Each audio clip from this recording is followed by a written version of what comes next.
Ukraine और रूस के बीच संकट के बादल छटने का नाम नहीं ले रहे हैं।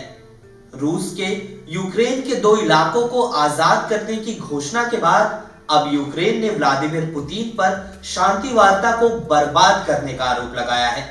इस पूरे मामले को लेकर भारत ने भी अपनी प्रतिक्रिया दी है। रूस और यूक्रेन के बीच जारी तनातनी के बीच यूक्रेन के राष्ट्रपति व्लादिमीर जेलेंस्की ने राष्ट्र को संबोधित करते हुए कहा कि यूक्रेन किसी से डरता नहीं है। उन्होंने यह बयान रूस के यूक्रेन पर आक्रमण की तैयारियों को तेज करने के बाद दिया। यूक्रेन के राष्ट्रपति व्लादिमीर जेलेंस्की ने रूस पर शांति वार्ता को बर्बाद करने का भी आरोप लगाया और राष्ट्र के नाम अपने संबोधन में यूक्रेन के किसी भी इलाके की आजादी को नामंजूर किया। अपने पड़ोसी यूक्रेन से युद्ध की कगार पर खड़े रूस ने पूर्वी यूक्रेन के 2 रूस समर्थित अलगाववादी इलाकों डोनेत्स्क और लुहांस्क की यूक्रेन से आजादी को मान्यता दे दी है। पश्चिमी देशों की पाबंदी लगाने की चेतावनी के बावजूद रूसी राष्ट्रपति व्लादिमीर पुतिन ने एक सरकारी टेलीविजन पर अपने भावनात्मक संबोधन में दोनों इलाकों की स्वतंत्रता को मान्यता दी। रूस के इस कदम से पश्चिमी देशों और यूक्रेन का रूस के साथ तनाव और गहरा गया है।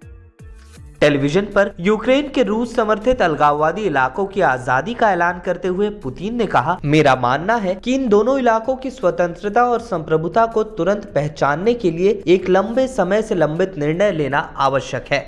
क्रेमलिन में विरोधी नेताओं के साथ समझौतों पर हस्ताक्षर करने से पहले रूस के राष्ट्रपति ने यह बात कही।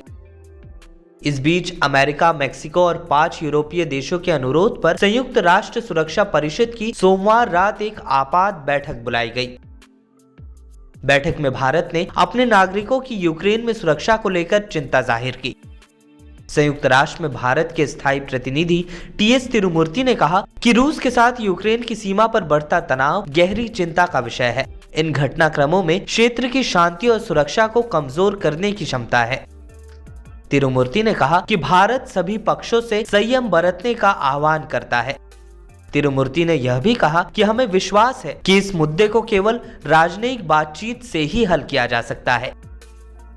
भारत ने यूक्रेन में 20,000 से ज्यादा भारतीयों की सुरक्षा को लेकर भी चिंता जाहिर की और अपने नागरिकों की सुरक्षा को पहली प्राथमिकता करार दिया।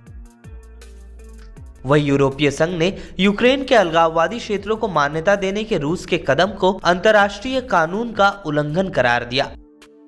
यूरोपीय संघ ने यूक्रेन की स्वतंत्रता, संप्रभुता और क्षेत्रीय अखंडता के प्रति अपना समर्थन भी दोहराया। रूस ने यूक्रेन की उत्तरी सीमा से लगे बेलारूस में करीब 30,000 सैनिकों की तैनाती की है। साथ ही यूक्रेन की सीमाओं पर 1.5 लाख सैनिकों, युद्धक विमानों और अन्य साजो सामान की तैनाती भी रूस ने पहले से कर रखी है। अमेरिका के राष्ट्रपति जो बाइडेन पहले ही रूस के साथ युद्ध की आशंका को तीसरा विश्व युद्ध बता चुके हैं। अमेरिका के राष्ट्रपति जो बाइडेन के मुताबिक अगर रूस से यूक्रेन और नेटो की सेनाओं की भिड़ंत होती है तो यह तीसरे विश्व युद्ध से कम नहीं होगा। बाइडेन ने इस भिड़ंत को तीसरा विश्व युद्ध इसलिए करार दिया क्योंकि यह लड़ाई किसी आतंकी संगठन के खिलाफ नहीं बल्कि रूस जैसी ताकतवर सेना के खिलाफ होगी। इस वीडियो में फिलहाल के लिए बस इतना ही। रूस यूक्रेन संकट और देश दुनिया की तमाम खबरों के लिए बने रहिए लोकमत हिंदी के साथ।